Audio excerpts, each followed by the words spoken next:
सारा ने प्यार भरी राम राम। उम्मीद करूँ सारा बढ़िया होगा, मस्त होगा, बिंदास होगा।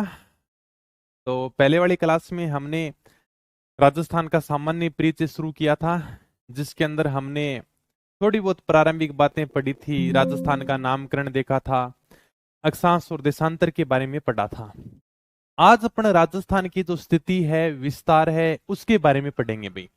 आज फिर फटाफट फिर क्लास को शुरू करता हूँ। आवाज सही आने लग रही है? मैं ताने बिल्कुल साफ दिख रही हूँ? कालो तो कौन दिख रहे हो? गोरे दिख रहे हो ने? ठीक है भाई, चलो। कदी कदी क्या है, कैमरे की थोड़ी सी क्वालिटी भी हो जावे, लाइटिंग को इफेक्ट हो जावे, जिद पूछो मैं बाकी और कीमत समझी होते।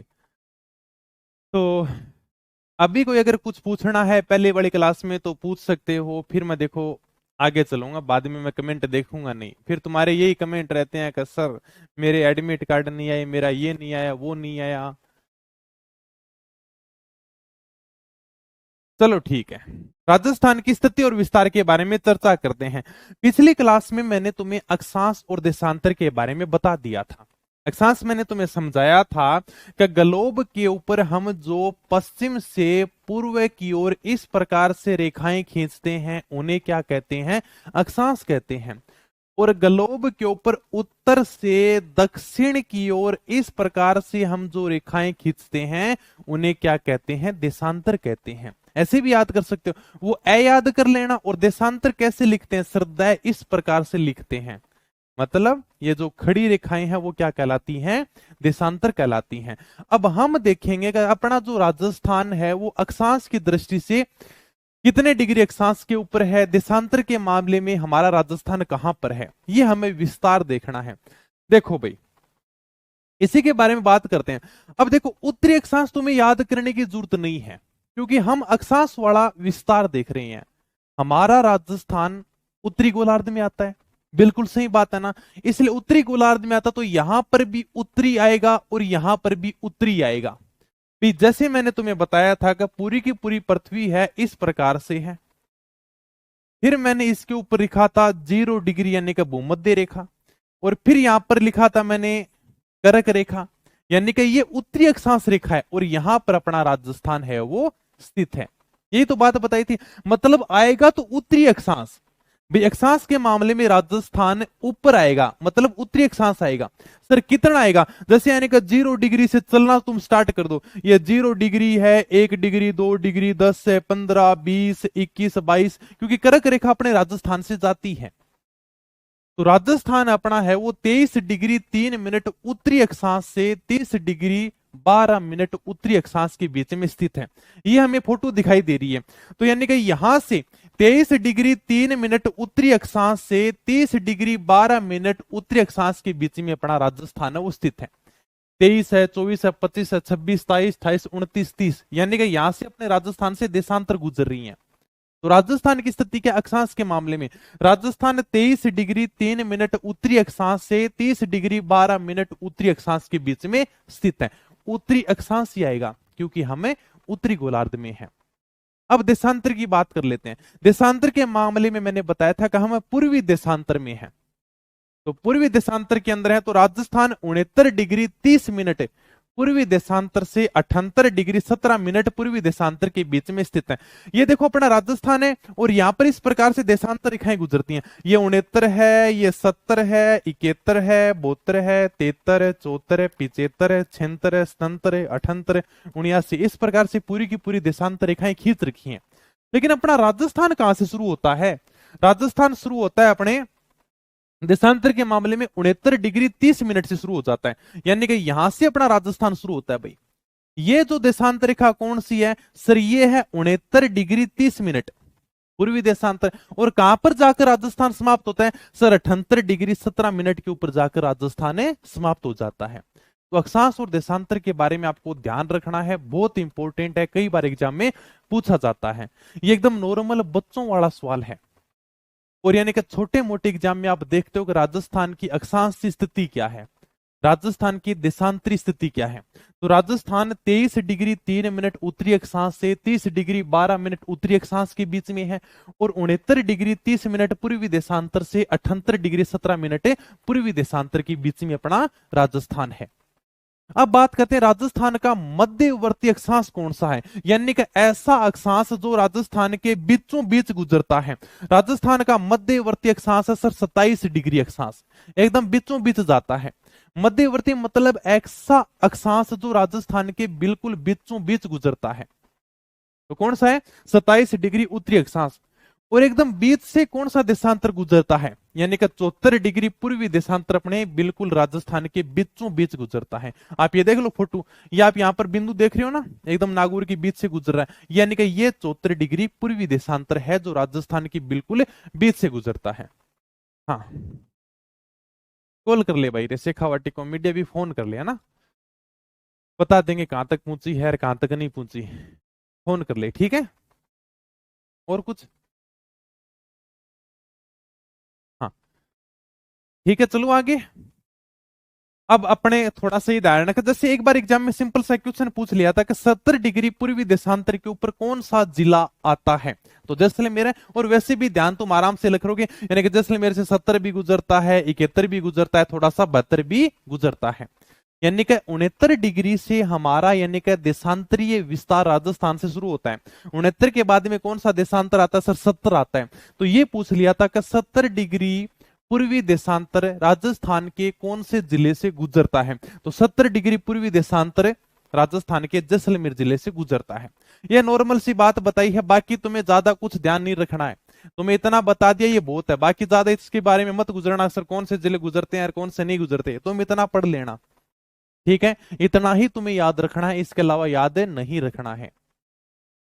राजस्थान का अक्षांशीय विस्तार बता दिया, राजस्थान का देशांतरीय विस्तार बता दिया, राजस्थान का जो बीच से अक्षांश गुजरता है उसका नाम है 27 डिग्री उत्तरी अक्षांश, राजस्थान के मध्य से जो देशांतर गुजरता है उसका नाम है 74 डिग्री पूर्वी देशांतर। और अगर हम बात करेंगे जैसलमेर से कौन सा देशांतर गुजरता है, 70 है, 71 है, 72 है, ये अपने जैसलमेर से देशांतर गुजरते हैं। ओके, चलो आगे में, ठीक है भाई, चलो आ जाओ। अब अपन बात कर लेते हैं राजस्थान की उत्तर से दक्षिण कितनी लंबाई है और पूर्व से पश्चिम की चौड़ाई कितनी है। जैसे मैं आपको दिखाई दे रहा हूं, तो भी यानी कि मेरी लंबाई भी होगी और मेरी चौड़ाई भी होगी। इसी प्रकार से अपना राजस्थान है, यानी कि मुझे बताओ कि राजस्थान की लंबाई ज्यादा है या चौड़ाई ज्यादा है। राजस्थान अपना लंबा ज्यादा दिखाई देता है या राजस्थान की चौड़ाई ज्यादा है?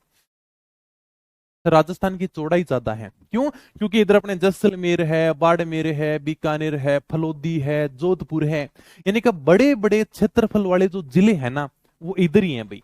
इधर लंबाई के अंदर नहीं है, इधर यानी कि चौड़ाई के अंदर ज्यादा है, इसलिए अपने राजस्थान की चौड़ाई ज्यादा है। अब अपने को ये ध्यान रखना है कि उत्तर से दक्षिण राजस्थान की लंबाई कितनी है और पूर्व से पश्चिम की चौड़ाई कितनी है।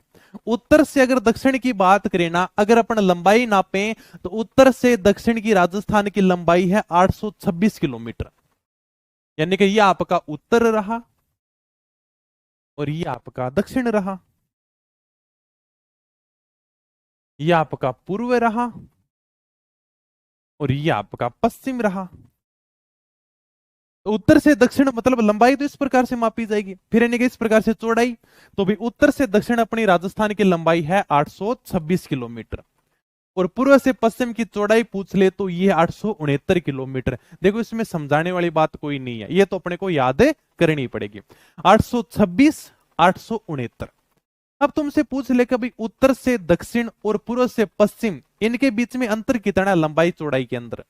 इसमें अंतर तुम्हें याद करने की जरूरत ही नहीं है, तुम्हें पता है कि देखो पूर्व से पश्चिम की चौड़ाई है 869 किलोमीटर, उत्तर से दक्षिण की लंबाई 826 किलोमीटर। इन दोनों के बीच में अंतर पूछ रहा है, अंतर का मतलब होता है घटाओ, तो दोनों को घटा दो भाई। तब यानी कि तुम 869 में से कितने घटाओगे, 826 घटाओगे तो कितना आएगा तुम्हारे पास में, 9 में से 6 गया 3, 6 में से 2 गया 4, यानी कि अंतर कितना आ जाएगा, 43 किलोमीटर अंतर आ जाएगा। ठीक है, इसमें कोई याद करने की जरूरत नहीं है। उत्तर से दक्षिण और पूर्व पश्चिम के बीच में अंतर पूछ ले लंबाई चौड़ाई में तो 43 किलोमीटर का अंतर है। ये नॉर्मल सी बात है, इसमें कोई ज्यादा बात समझाने वाली नहीं है। अब हम बात करते हैं कि राजस्थान का ऊपरी ऊपर गांव कौन सा है। एकदम यहां पर दक्षिण में कौन सा गांव है, एकदम दक्षिण में बिंदु कौन सा है, पूर्व में राजस्थान का कौन सा बिंदु है और ये पश्चिम में राजस्थान का सबसे लास्ट गांव कौन सा है, सबसे लास्ट बिंदु कौन सा है। सबसे पहले बात करते हैं राजस्थान का उत्तरी गांव। राजस्थान का मैप भरा था ना, तो तुम्हारे टॉपिक समझ में आ जाएगा। तुम्हें पता है कि सर ऊपरी ऊपर तो गंगानगर है, यानी कि यहां पर गंगानगर है भाई, और यहां पर जो ऊपरी ऊपर गांव है ना, उसका नाम है कोणा गांव, यानी कि ये राजस्थान का उत्तरी बिंदु है भाई।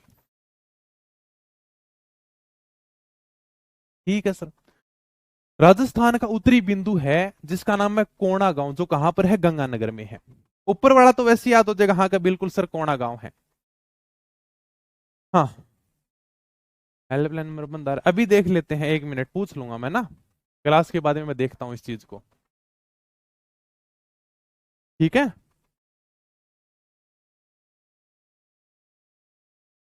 मिला के देखो बंद आ रहा है क्या अभी, फिर मैं देखता हूं।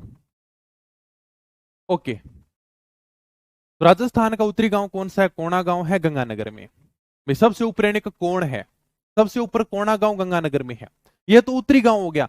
सबसे लास्ट में दक्षिण दिशा में कौन सा गांव है, बोरकुंड गांव, जो बांसवाड़ा में है। वैसे याद कर लोगे, यानी कि अपना जो घर हो ना, घर का महीना सबसे यानी कि अंदर को जो बिंदु है वो कौन सा कुंड, यानी कि जो पानी को कुंड है ना, यानी कि वो सबसे गहरा होता है। तो अपन वैसे भी याद कर सकते हैं, ऊपरी ऊपर तो देखो कोणा गांव है, और यानी कि सबसे लास्ट में दक्षिण दिशा में कौन सा बिंदु है, बोरकुंड है, जो कहां पर है, बांसवाड़ा में है। और यहां पर पूर्वी दिशा में कौन सा है, सिलावट गांव है, जो राजाखेड़ा धौलपुर के अंदर है। और अगर पश्चिम में बात करें तो पश्चिम में यहां पर कौन सा गांव है, कटरा गांव, जो सम तहसील जैसलमेर में है। ये अपने को 4 पॉइंट और याद करने पड़ेंगे, कोणा, कटरा, बोरकुंड, सिलावट। ठीक है, तो वैसे याद हो जाएगा, कोणा कटरा एकदम ये पास पास में है, कोणा कटरा। और यानी कि इधर बोरकुंड, यानी कि दक्षिण बिंदु कौन सा है सर, यानी कि बोरकुंड है। हाँ,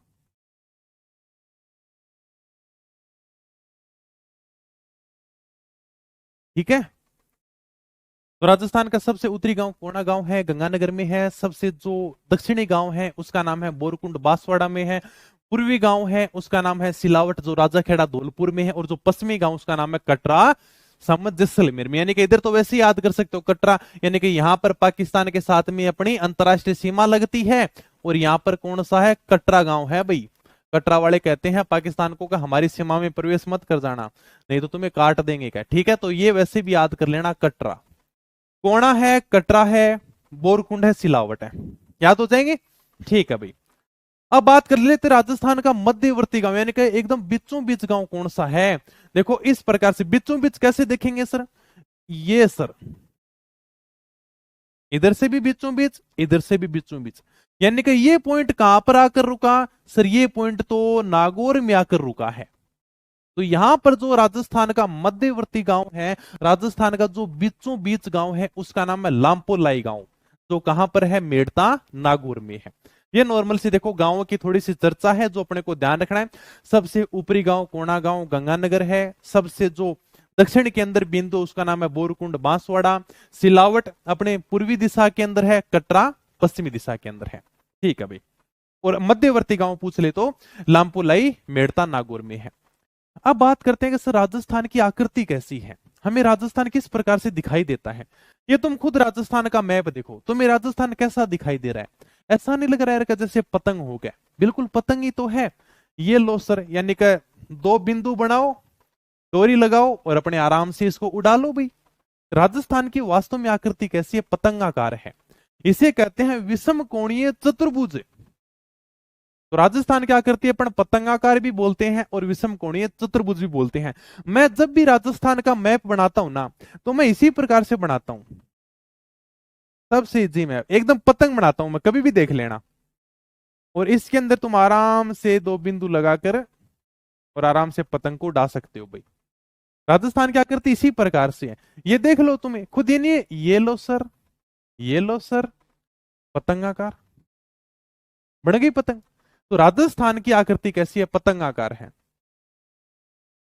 यानी कि विषम कोणीय चतुर्भुज है। सर स्क्रीनशॉट, किताब नहीं है क्या तुम्हारे पास में, स्क्रीनशॉट का क्या करोगे तुम, ये सारी की सारी चीजें किताब में लिखी हुई तो है।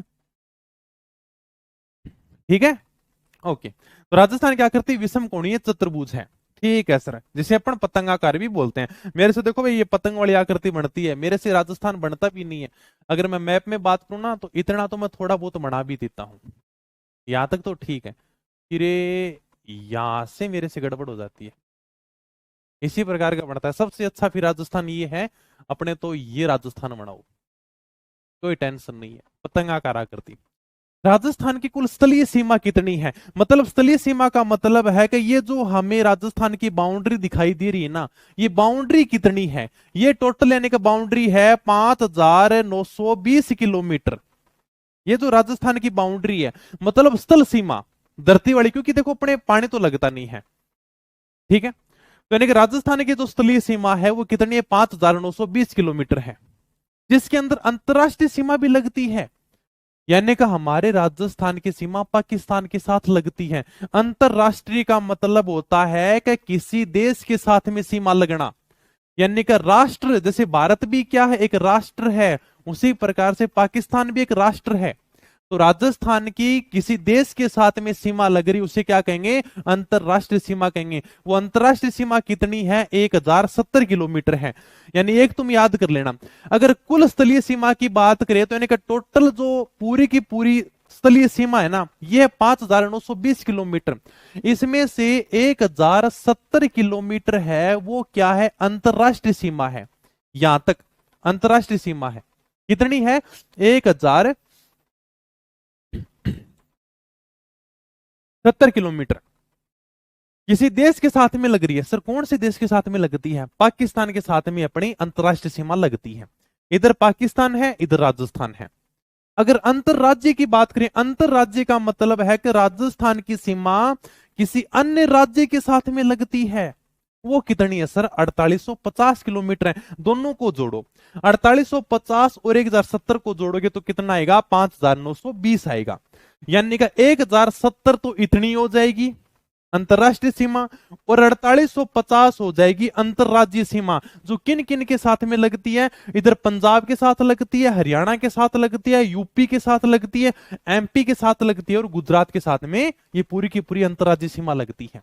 ये कितनी है? 4,850। 4,850 तो ये है, 1,070 ये है, टोटल कितना हो जाएगा? 5,920 किलोमीटर हो जाएगा। अंतरराष्ट्रीय सीमा 1,070 है, अंतरराज्यीय सीमा 4,850 है, और टोटल पूछ ले तो 5,920 किलोमीटर है। अब बात करते हैं सबसे पहले अंतरराष्ट्रीय सीमा की। यानी कि हमारे राजस्थान की जो सीमा है पाकिस्तान के साथ में लगती है, अंतरराष्ट्रीय सीमा। उस अंतरराष्ट्रीय सीमा का नाम क्या है? उसका नाम है रेड क्लिफ रेखा। अगर आपको ये भारत का नक्शा दिखाई दे रहा है तो आप आराम से यहां पर अपने अंतरराष्ट्रीय सीमा देख सकते हो, जिसका नाम है रेड क्लिफ रेखा। और यहां पर अपना राजस्थान भी तुम्हें दिखाई दे रहा होगा। ये सर सिरिल रेड क्लिफ है। भारत और पाकिस्तान के बीच में जो सीमा लगती है ना, इसका निर्धारण किया था ब्रिटिश वकील सिरिल सिरिल रेडक्लिफ के द्वारा। सिरिल रेडक्लिफ ने इस सीमा का निर्धारण किया था। और रेडक्लिफ जी सीमा का निर्धारण करने में इतने आलसी थे कि उन्होंने भारत का सीधा मानचित्र उठाया और इसके ऊपर कलम खींच दी भाई, कि ये लो। कलम खींच के कहा कि ये तो आपका भारत है, ये पाकिस्तान है, बस कुछ नहीं किया। इसलिए हम कहते हैं कि यह जो रेडक्लिफ सीमा है ना, ये कलम के द्वारा निर्धारित की गई है। बेचारे रेडक्लिफ जी का भला हो, अगर उन्होंने थोड़ी सी कलम अपने राजस्थान की तरफ ऐसे घुमा देती ना, तो अपन तो बर्बाद हो जाते। अपने लिए अच्छी बात है कि अपन भारत में रह गए, और ये हमारे लिए सबसे अच्छी गौरव की बात है।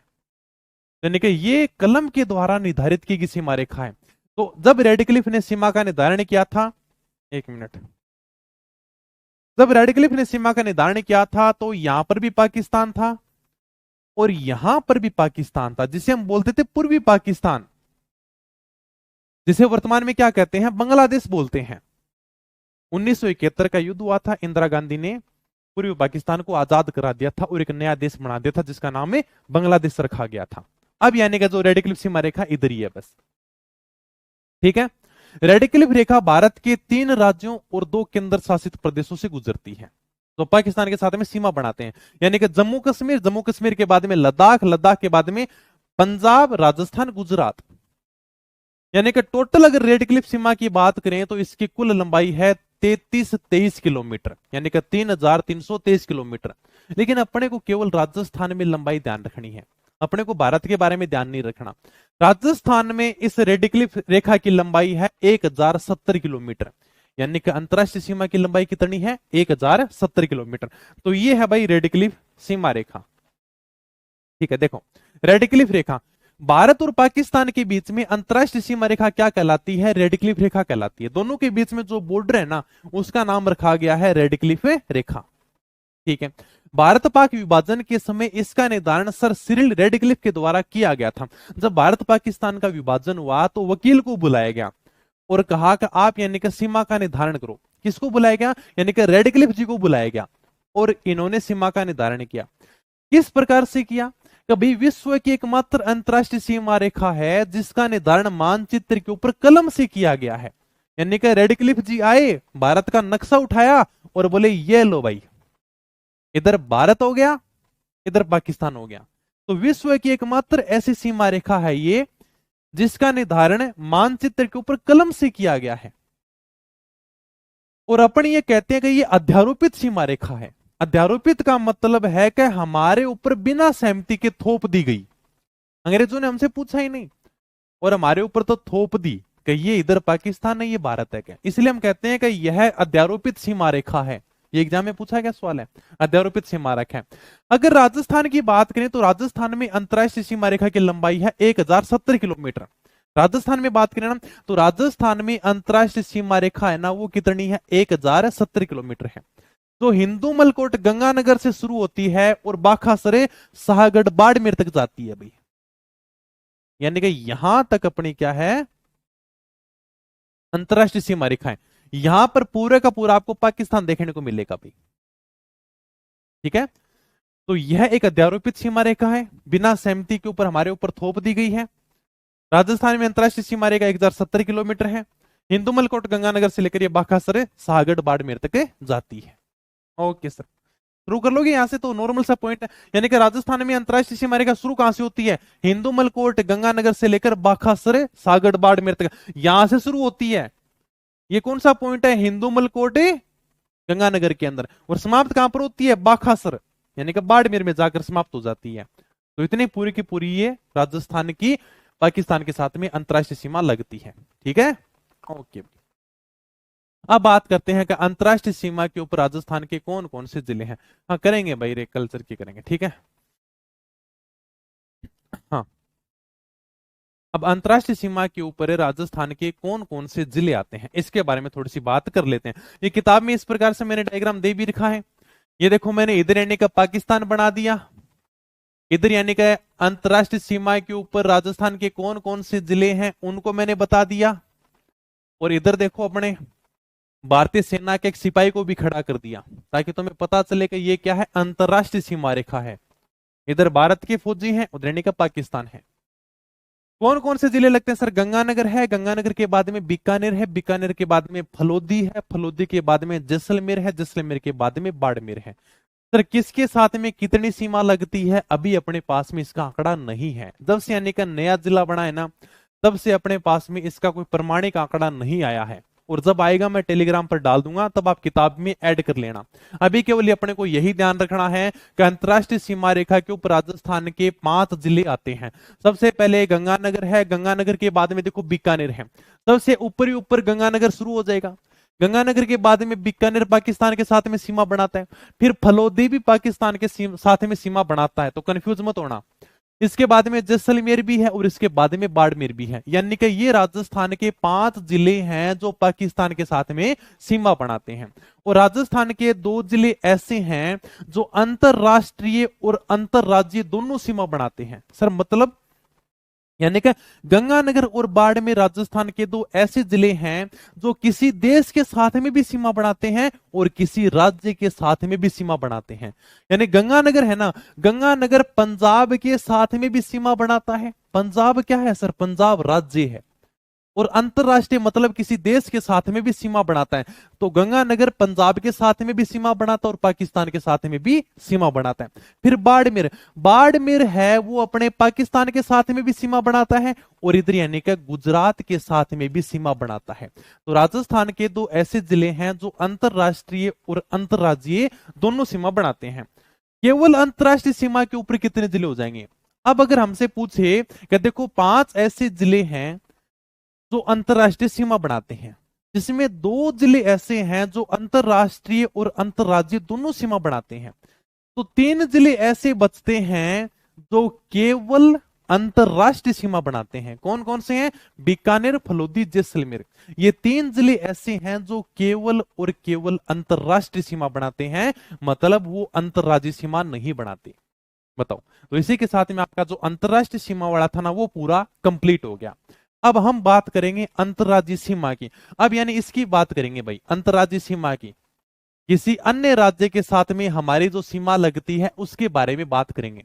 अंतरराष्ट्रीय सीमा 1070 किलोमीटर, इसके बारे में कोई डाउट तो आराम से पूछ सकता है।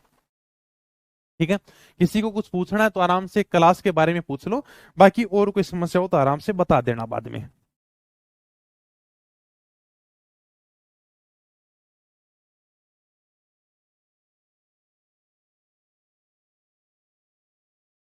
ठीक है, किताब वाले बहुत डाउट आ रहे हैं क्योंकि एक तो ऑर्डर ज्यादा है, टाइम थोड़ा ज्यादा लग रहा है, तुम फिर कॉपी पेस्ट इतना करते हो। अब यहाँ ना तुम्हारे जो भी समस्या हो ना मैं आराम से बैठता हूँ, ठीक है, क्लास के बाद में 1 घंटा तुम्हारे इसी चीज का सॉल्यूशन करेंगे। देखता हूँ कौन फोन नहीं उठाता, तुम आराम से फोन कर लेना, ठीक है।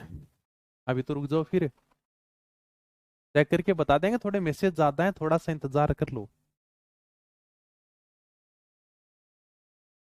ठीक है, यहां तक कुछ पूछना हो तो ये बताओ, यहां तक अगर किसी को कुछ पूछना हो तो बताओ, फिर मैं आगे चलता हूँ।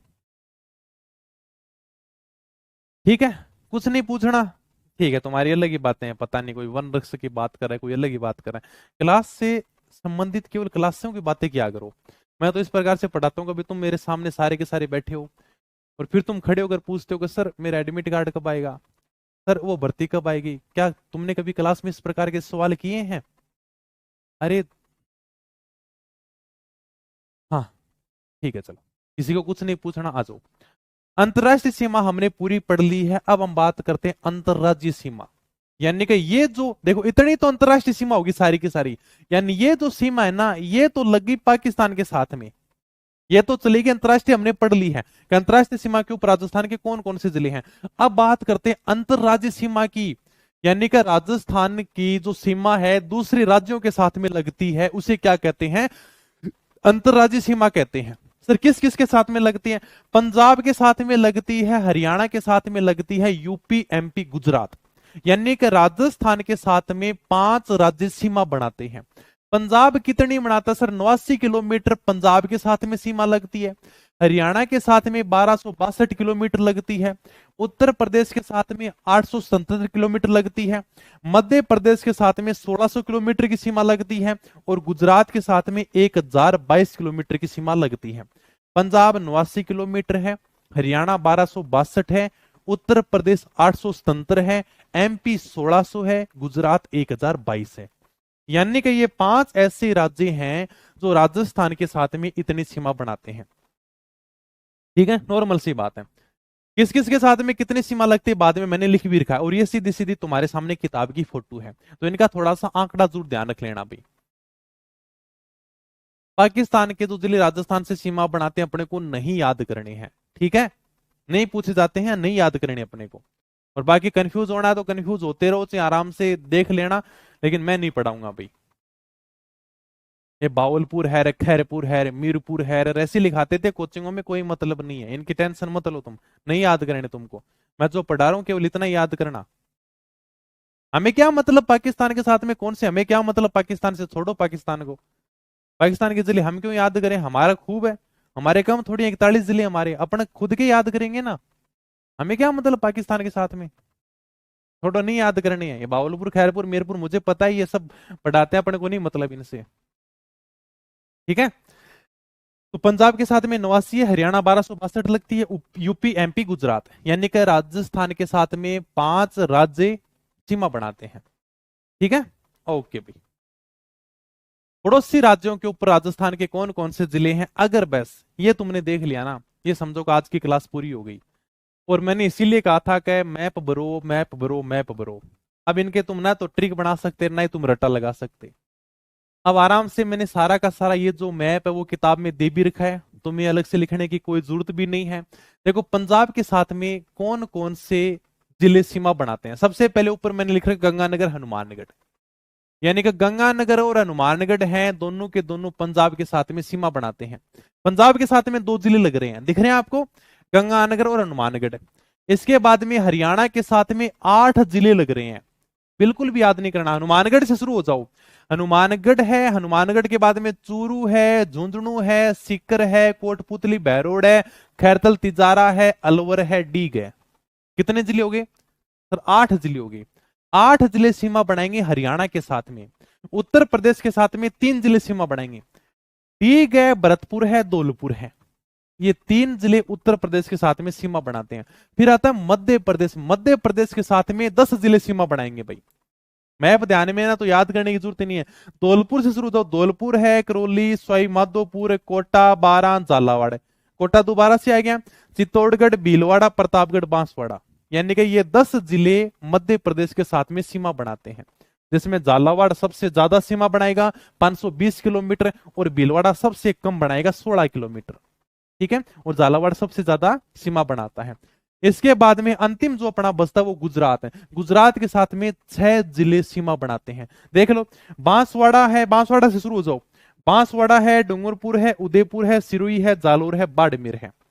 यानी कि ये जिले हैं वो गुजरात के साथ में सीमा बनाते हैं। बस हो गया कंप्लीट, आज का टॉपिक है वो कंप्लीट है, यही तुम्हें ध्यान रखना था। अब आ जाओ एक एक का विश्लेषण करता हूं। सबसे पहले बात कर लेते हैं कि पंजाब के साथ में राजस्थान के कौन कौन से जिले लगते हैं। पंजाब के साथ में राजस्थान के 2 जिले लगते हैं अभी, कौन सा? एक तो गंगानगर जो सबसे ज्यादा सीमा बनाता है, एक हनुमानगढ़ जो न्यूनतम सीमा बनाता है। ये ऊपर पंजाब है और पंजाब के साथ में गंगानगर और हनुमानगढ़ 2 जिले सीमा बनाते हैं। इसके बाद में हरियाणा, हरियाणा के साथ में राजस्थान के 8 जिले सीमा बनाते हैं। कौन कौन से सर? हनुमानगढ़ सबसे ज्यादा बनाएगा, हनुमानगढ़ से शुरू हो जाना, हनुमानगढ़ सर्वाधिक सीमा बनाएगा। फिर इनका चूरू है, झुंझुनू है, सीकर, कोटपुतली, बहरोड, खैरतल तिजारा, अलवर, डिग। मैप में दे रखा ना उसी प्रकार से तुम देख लो, याद करने की जरूरत ही नहीं है। ठीक है, ओके सर। हरियाणा के साथ में 8 जिले सीमा बनाएंगे, इनको देखो अपने मैप के हिसाब से याद करना पड़ेगा। और अगर तुम्हें पता है कि हाँ यार सर हमें तो मैप के बारे में पता है, तो याद करने की जरूरत ही नहीं है। सर हरियाणा, हरियाणा के अंदर देखो सबसे ऊपर आपने हनुमानगढ़ बताया था, हनुमानगढ़ के बाद में चूरू आता है, चूरू के बाद में झुंझुनू है, सीकर है, कोटपुतली बहरोड है, अलवर है, खैरतल तिजारा है, डीग है। बस हो गया, मैप का ऊपर ही सारा का सारा चलेगा। ठीक है, हरियाणा के बाद में यूपी है, यूपी के साथ में 3 जिले सीमा बढ़ाएंगे, ये लो, डीग है, भरतपुर है, धौलपुर है। उत्तर प्रदेश के साथ में 3 जिले सीमा बनाते हैं। मध्य प्रदेश के साथ में 10 जिले सीमा बनाएंगे, इनको याद करने की जरूरत नहीं है, मैप आराम से पता है। सर धौलपुर है, करौली है, सवाई माधोपुर है, कोटा है, बारां है, झालावाड़ है। इसके बाद में सर चित्तौड़गढ़ है, और भीलवाड़ा यानी कि सबसे कम सीमा बनाता है। फिर यानी कि प्रतापगढ़, बांसवाड़ा है। लास्ट में 2 जिले और बच गए। ठीक है, एकदम इजी जी है। धौलपुर है, करौली है, सवाई माधोपुर, कोटा, बारां, झालावाड़, भीलवाड़ा, चित्तौड़गढ़, प्रतापगढ़, बांसवाड़ा। ठीक है, और गुजरात के साथ में पूछ रहे तो गुजरात के साथ में 6 जिले हैं, बांसवाड़ा, डूंगरपुर, उदयपुर, सिरोही, जालोर, बाड़मेर। बस मैप के ऊपर ही सारा का सारा खेल चलेगा। ये मध्य प्रदेश के साथ में देख लो, झालावाड़ सबसे ज्यादा सीमा बनाएगा 520 किलोमीटर। ये देखो तुम अगर देखोगे ना मैप में, तो मैप में भाई साहब यहां पर तो मध्य प्रदेश और सबसे लंबी सीमा किसकी है? झालावाड़ की है, जो 520 किलोमीटर की सीमा बनाता है। यहाँ पर यानी कि सारा का सारा मध्य प्रदेश है। और सबसे कम सीमा है ना, सबसे कम सीमा है भीलवाड़ा की। भीलवाड़ा कितनी बनाता? 16 किलोमीटर। ये देखो, ये छोटा सा यहां पर दिखाई देगा तुम्हें भीलवाड़ा, केवल यानी कि भीलवाड़ा की 16 किलोमीटर की सीमा मध्य प्रदेश के साथ में लगती है। अब आ गया जो अपने गुजरात की बात कर लेते हैं। गुजरात के साथ में 6 जिले लगते हैं, बांसवाड़ा, डूंगरपुर, उदयपुर, सिरोही, जालोर, बाड़मेर। जिसमें सबसे ज्यादा सीमा बनाता है उदयपुर, और सबसे कम बनाता है बाड़मेर, 14 किलोमीटर। ठीक है, अब मैं तुमसे एक सवाल पूछता हूं फटाफट, मुझे ये बताओ यानी कि सबसे कम सीमा कौन बनाता है? अंतरराज्यीय सीमा तो सर्वाधिक तो तुम बता दो कि झालावाड़ बनाता है सर। सबसे कम यानी कि कौन सा जिला अंतरराज्यीय सीमा बनाता है? फटाफट बताओ मुझे। ये तो तुम बता ही दोगे कि अंतरराज्यीय सीमा है ना, सर्वाधिक यानी कि कौन सा बनाता, झालावाड़ बनाता सर 520 किलोमीटर। मैं सभी की बात कर रहा हूं, यानी कि पांचों राज्यों के साथ में बात कर रहा हूं। अगर हम पांचों राज्यों की बात करें ना, तो सबसे ज्यादा सीमा बनाता झालावाड़ मध्य प्रदेश के साथ में 520 किलोमीटर। और न्यूनतम सीमा कौन बनाता है? अपना यानी कि राजस्थान का जिला बताओ जो किसी अन्य राज्य के साथ में सबसे कम सीमा बनाता है। शाबाश, सबसे कम सीमा बनाता बाड़मेर, ठीक नहीं, बाड़मेर यानी कि 14 किलोमीटर की सीमा बनाता है। ओके, ये तो याद करने ही पड़ेंगे, इसमें क्या लिखाना है ये तो याद करना ही पड़ेगा। 110 पेज की ब्रह्मास्त्र आती है भूगोल की, सबसे छोटी अपनी है। अब इसमें भी और क्या छोटा छोटा लिखाऊं मैं तुम्हें? अरे अलवर नहीं है, बाड़मेर है ये, क्योंकि और अपने पास में कोई आंकड़े नहीं है, अपने को इसी हिसाब से चलना पड़ेगा। ये देखो, बाड़मेर यानी का न्यूनतम सीमा बनाता है, कितनी बनाता है सर? 14 किलोमीटर की सीमा बनाता है। अपने पास में अभी यही आंकड़ा है, इसी हिसाब से तुम्हें ध्यान रखना पड़ेगा, ठीक है। ओके भाई, तो ये हमने अंतरराज्यीय सीमा के बारे में पढ़ लिया। फिर मैंने नीचे नोट लगाकर भी लिखा है कि अंतरराज्यीय सीमा के ऊपर सर्वाधिक सीमा बनाने वाला जिला झालावाड़ है, तो 520 किलोमीटर की सीमा बनाता, और न्यूनतम सीमा बनाने वाला जिला बाड़मेर है जो 14 किलोमीटर की सीमा बनाता है। बाड़मेर यानी कि केवल 14 किलोमीटर की सीमा बनाता है गुजरात के साथ में, और मध्य प्रदेश के साथ में झालावाड़ 520 किलोमीटर की सीमा बनाता है। अब मुझे बताओ कि अंतरराज्यीय सीमा के ऊपर राजस्थान के कितने जिले हैं सर? 25 जिले हैं। अंतरराज्यीय सीमा, अंतरराज्यीय का मतलब है कि ये जो अंतरराज्यीय सीमा है ना, यानी कि राजस्थान के कितने जिले हैं जो अंतरराज्यीय सीमा बनाते हैं, इनको काउंट कर लो, 25 जिले आ जाएंगे।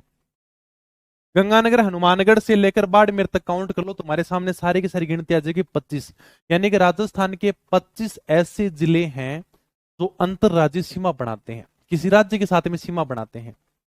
5 ऐसे जिले थे जो अंतरराष्ट्रीय सीमा बनाते हैं, 25 ऐसे जिले हैं जो अंतरराज्यीय सीमा बनाते हैं। फिर मैंने ये बताया था कि केवल अंतरराज्यीय सीमा बनाने वाले जिले कौन से हैं सर? 2 कम हो जाएंगे, यानी कि 23 जिले ऐसे हैं जो केवल अंतरराज्यीय सीमा बनाते हैं। क्यों सर? 2 कम कौन से होंगे? एक तो गंगानगर कम हो जाएगा, एक बाड़मेर कम हो जाएगा। बाड़मेर यानी कि अंतरराज्यीय और अंतरराष्ट्रीय दोनों सीमा बनाता है। इसी प्रकार से गंगानगर पाकिस्तान के साथ में भी सीमा बनाता है और पंजाब के साथ में भी सीमा बनाता है, इसलिए 2 जिले कम हो जाएंगे। अगर हमसे सिंपल सा क्वेश्चन पूछ ले कि राजस्थान के कितने जिले अंतरराज्यीय सीमा बनाते हैं, अंतरराज्यीय का मतलब होता है कि किसी राज्य के साथ में, तो राजस्थान के 25 ऐसे जिले हैं जो किसी राज्य के साथ में सीमा बनाते हैं। सर कौन कौन से हैं? ये मैंने कलर कर रखे हैं ना, सारे के सारे काउंट कर लेना। ये 25 जिले हैं जो अनेक अंतरराज्यीय सीमा बनाते हैं। फिर तुमसे पूछ लेगा केवल अंतरराज्यीय सीमा बनाने वाले जिले, यानी कि केवल और केवल वो अंतरराज्यीय सीमा ही बनाते हैं, बाकी कुछ नहीं बनाते।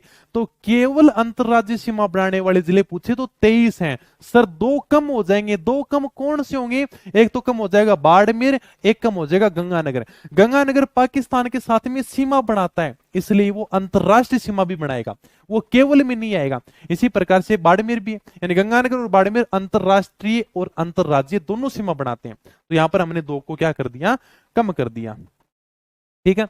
अब यानी कि सर्वाधिक 7 जिलों के साथ में जो सीमा बनाने वाले जिले हैं वो कौन से हैं? जयपुर है, पाली है, नागौर है, चित्तौड़गढ़ है। ये तुम आराम से मैप देखना, और मैप देख के तुम देख लेना, अगर मैंने मैप लिया हो तो मैं दिखा भी दूंगा तुम्हें,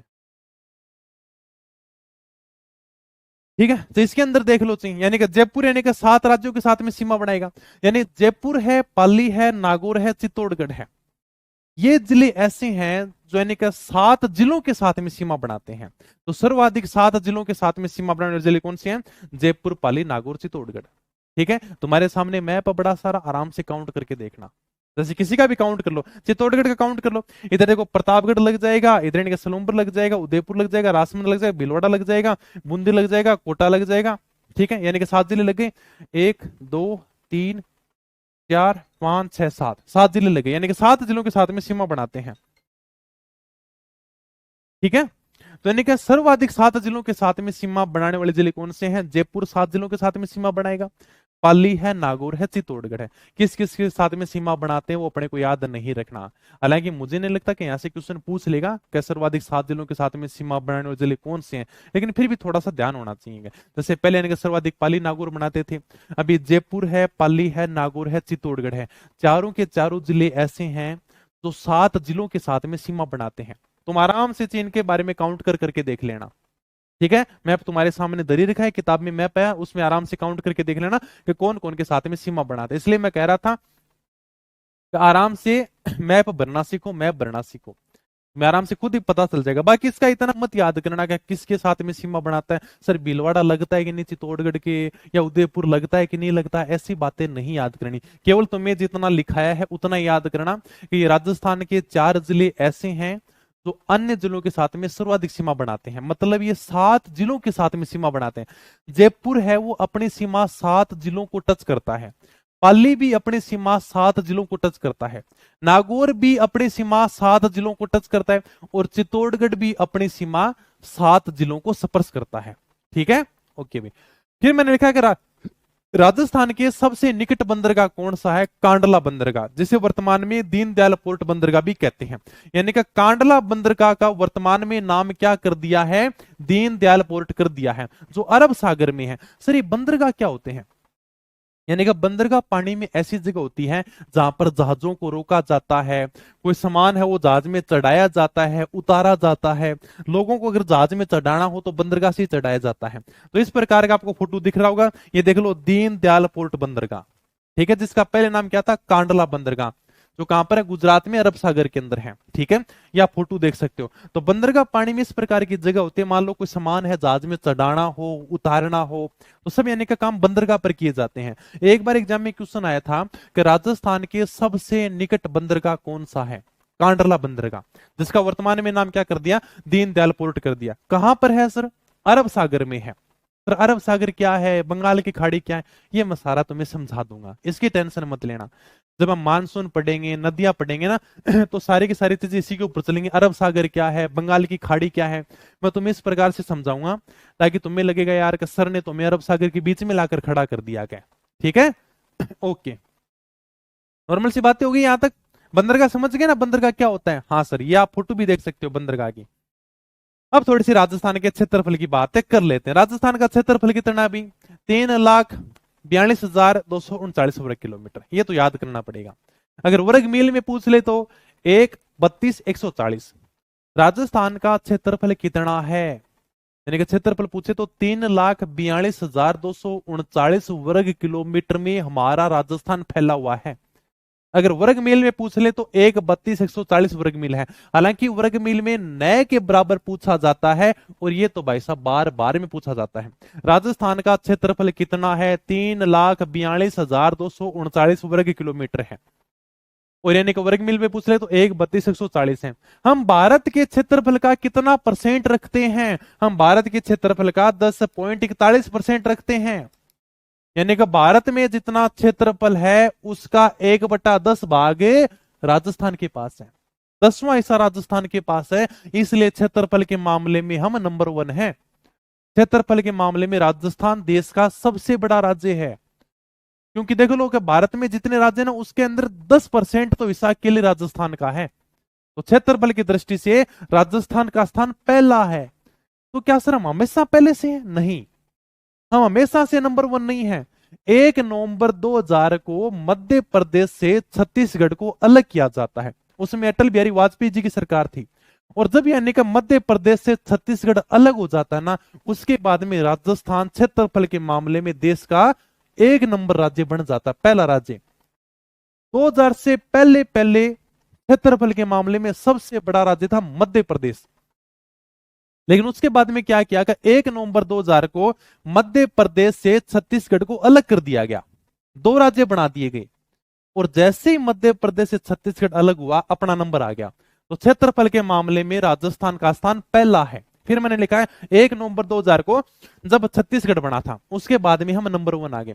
और राजस्थान के बाद में स्थान आता है मध्य प्रदेश का। क्षेत्रफल के मामले में दूसरा राज्य है मध्य प्रदेश, तीसरा राज्य है महाराष्ट्र, और चौथा राज्य है उत्तर प्रदेश। लेकिन हम नंबर 1 है, अपने को ये ध्यान रखना है, ठीक है। तो भारत के क्षेत्रफल का हम 10.41% रखते हैं या फिर 1/10वां भाग रखते हैं। ठीक है, और ये मैंने बताई दिया राजस्थान है वो नंबर 1 है। कब से सर नंबर 1? यानी कि 1 नवंबर 2000 से हम नंबर 1 है। तो फिलहाल अपने को ये ध्यान रखना है कि क्षेत्रफल की दृष्टि से राजस्थान का स्थान पहला है। दूसरा पूछ ले तो मध्य प्रदेश, तीसरा महाराष्ट्र, चौथा उत्तर प्रदेश है।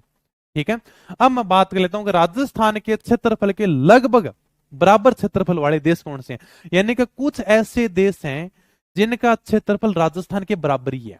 जैसे अभी मैंने बताया कि राजस्थान का लगभग यानी कि 3,42,000 के समथिंग है। तो उसी प्रकार से एक देश है जिसका नाम है कांगो रिपब्लिक, उसका भी क्षेत्रफल 3.42 लाख है। तो हम कहते हैं कि उसका क्षेत्रफल राजस्थान का क्षेत्रफल बराबर सा ही है। फिर आता है पोलैंड जिसका 3.12 लाख है, तो लगभग बराबर सा ही है। फिर फिनलैंड है, जर्मनी है, नॉर्वे है, ये ऐसे देश हैं जो क्षेत्रफल के मामले में राजस्थान के लगभग बराबर हैं। पूरे तो नहीं कह सकते भाई, पूरे तो हो ही नहीं सकते एकदम कह सर पूरा ही आंकड़ा है क्या, नहीं, लगभग हम ये मानते हैं कि राजस्थान के क्षेत्रफल के लगभग जो बराबर क्षेत्रफल रखते हैं ना वो देश कौन कौन से हैं। जैसे कांगो रिपब्लिक का 3.42 लाख है, इसका पोलैंड का 3.12 लाख है, और फिनलैंड है, जर्मनी है, नॉर्वे है, ये ऐसे देश हैं जो राजस्थान के बराबर क्षेत्रफल रखते हैं। तो ये थोड़ा सा ध्यान रखना, कभी आरपीएससी में ये क्वेश्चन पूछ लिया जाता है। ठीक है, अब बात करते हैं सर क्षेत्रफल की दृष्टि से राजस्थान का सबसे बड़ा जिला कौन सा है। हालांकि मैं तुम्हें लिखा जरूर हूं लेकिन यहां से क्वेश्चन नहीं बनेगा, जैसलमेर को छोड़ देना तो बाकी क्वेश्चन नहीं बनेगा। ठीक है, जैसलमेर को तो पूछा जा सकता भाई, आज भी यानी कि क्षेत्रफल के मामले में राजस्थान का सबसे बड़ा जिला जैसलमेर है, फिर बीकानेर है, बाड़मेर है। देखो इनके प्रमाणिक आंकड़े जारी नहीं हुए। अब जैसे मैंने लिखा है कि छोटा जिला खैरतल तिजारा है, डीग है, तुम कहते हो सर तुम्हें कैसे पता छोटा जिला खैरतल तिजारा है, आपको क्या पता, आपने कहां से देखा? सर एक मिनट, थोड़ा सा मैं पानी पी लेता हूँ।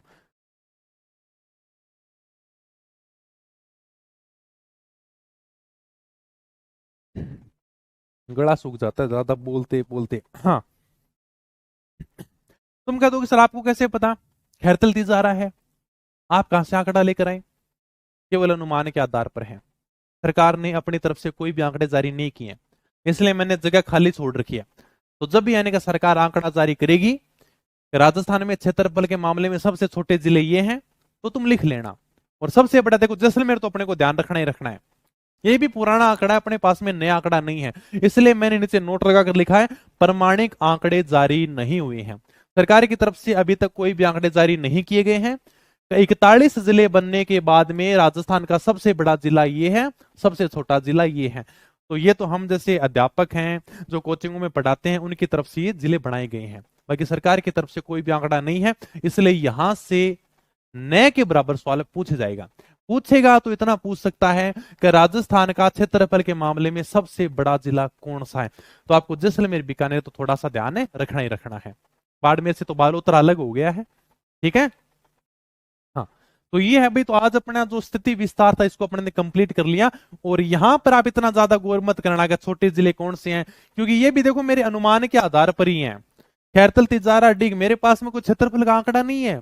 तुम कहते हो बताओ सर खैरतल तिजारा का कितना है क्षेत्रफल, डिग का कितना है, मुझे नहीं पता, मुझे इसके बारे में पता नहीं, केवल अनुमान के आधार पर है, तो इसके बारे में आप मत याद करना, केवल अपना जैसलमेर को ध्यान रखना है। और जब भी यानी कि कर ही देंगे भाई, इनके आंकड़े जारी हो जाएंगे तो मैं टेलीग्राम पर डाल दूंगा, फिर किताब में अपडेट कर लेना, इसलिए मैंने इसके लिए थोड़ी सी जगह छोड़ रखी है। ओके, हाँ, अपनी बुक से सेम सेम पढ़ा रहा हूँ, लाइन भी चेंज नहीं है। अरे भाई क्यों लाइन चेंज करूं मैं, ये बात बताओ कि किताबें मैं अलग छापूं, अलग मैं तुम्हें पढ़ाऊं, अलग रजिस्टर से तुम नोट्स बनाओ, अरे तुम्हारे पास में इतना टाइम है क्या? सबसे अच्छा है अलग नोट्स बनाओगे, इससे बड़े यार का किताब हाथ में लो, सारी की सारी चीजें मैं तुम्हें समझा रहा हूँ, पढ़ना ही तो, याद ही तो करना है, रिविजन नहीं होगा तो कुछ नहीं है, दरी रह जाएंगे सारी चीजें। और सर किताब में इतने क्वेश्चन आएंगे, तुम पढ़ लोगे क्या? याद तो करो भाई, एग्जाम हॉल में जाते हैं तो अपनी चीजें याद होनी चाहिए, और चीजें याद होंगी ना वो सबसे जरूरी है। तो शॉर्ट कंटेंट रखो, शानदार कंटेंट रखो, बढ़िया तरीके से रिवीजन करो। तो जो मैंने तुम्हें समझाया है लाइन भी इसमें चेंज नहीं है। बताओ किसी के पास में किताब है और कोई कह दे सर वहां पर आपने लाइन चेंज कर दी है, कोई भी लाइन चेंज है क्या? एक भी लाइन चेंज नहीं है। तो जैसे यानी कि किताब में लिखा हुआ है सारा का सारा, उसी प्रकार से मैं तुम्हें यहाँ पर पढ़ा रहा हूं, ताकि तुम्हें अलग से नोट्स बनाने की जरूरत ना पड़े। जितने का रजिस्टर आता है उतने की किताब आ जाएगी, सारी की सारी रंगीन फोटो के साथ में, ताकि तुम इनको आराम से समझ भी, इसको याद भी कर सको। ठीक है, फिर किताब अलग लेके आओ, नोट्स अलग लेके आओ, पढ़ाते कुछ और हैं, क्या करें, किताब से याद करें, पढ़ाते कुछ और, तो जो सेम टू सेम चीज है वही मैं आराम से पढ़ा रहा हूँ, वही समझा रहा हूँ। ओके, तो मिलेंगे फिर कल नई वीडियो में। और टाइम वाला बता देना, अगर थोड़ा जल्दी करना हो तो भी बता देना, देख लेंगे, कुछ जल्दी की कह रहे थे तो जल्दी भी कर देंगे, बाकी क्लास करेंगे। और इसके बाद में जब ये टॉपिक पूरा हो जाएगा ना, इसके बाद में एग्जाम में पूछे के सवाल लेकर आएंगे, ताकि तुम्हें पता चलेगा कि एग्जाम में किस प्रकार के सवाल आते हैं। देखो सिंपल सा खेल है, शॉर्ट कंटेंट रखो, बढ़िया कंटेंट रखो, उसका रिवीजन ज्यादा करो भाई, रिवीजन के बिना कुछ नहीं है। मैं तो इसलिए कहता हूँ छोटी किताबें तो तुम रिवीजन कर सकते हो, रिवीजन के बिना कुछ नहीं होगा, क्योंकि अपने पास में इतना भयंकर दिमाग नहीं कि हमने 2-3 बार चीजों को पढ़ा और अपने याद कर लेंगे, नहीं। इसको ज्यादा से ज्यादा पढ़ते रहो। सर भूल जाते हैं, सब भूलते हैं, कौन नहीं भूलता भाई, हम भी भूलते थे। एक कोई चीज को 5 बार पढ़ोगे तो कम याद होगी, उसी चीज को 20 बार पढ़ोगे तो और याद होगी, उस चीज को 50 बार पढ़ोगे तो कंठस्थ याद हो जाएगी। सब खेल रिवीजन का है, रिवीजन करोगे तो कॉन्फिडेंस आएगा। फिर ने कहा तुम ऑप्शन में से भी यानी क्या आंसर सही करके आओगे, हाँ यार ये ऑप्शन नहीं होगा, ये नहीं होगा, ये नहीं होगा, क्या है, थोड़ा जल्दी कर दो। ठीक है चलो जल्दी कर देंगे कल से, ठीक है, तो आप 5 कर देंगे। और बताओ, कंप्यूटर के आने वाली है, बस फाइनल चल रहा है, उसी के ऊपर 1-2 दिन और है, तो बढ़िया तरीके से पढ़ते रहो, शानदार तरीके से। टॉपिक को हम जब विस्तार से पढ़ लेंगे, उसके बाद में आज तक एग्जाम में जितने भी सवाल पूछे गए ना, सारे के सारे मैं सवाल कराऊंगा, उसके अलावा तुम्हें कुछ भी देखने की जरूरत नहीं है। टॉपिक को पढ़ लो, एग्जाम में आए क्वेश्चन देख लो, बस वो टॉपिक तुम्हारा कंठस्थ याद हो गया, उसके अलावा कुछ मत देखना।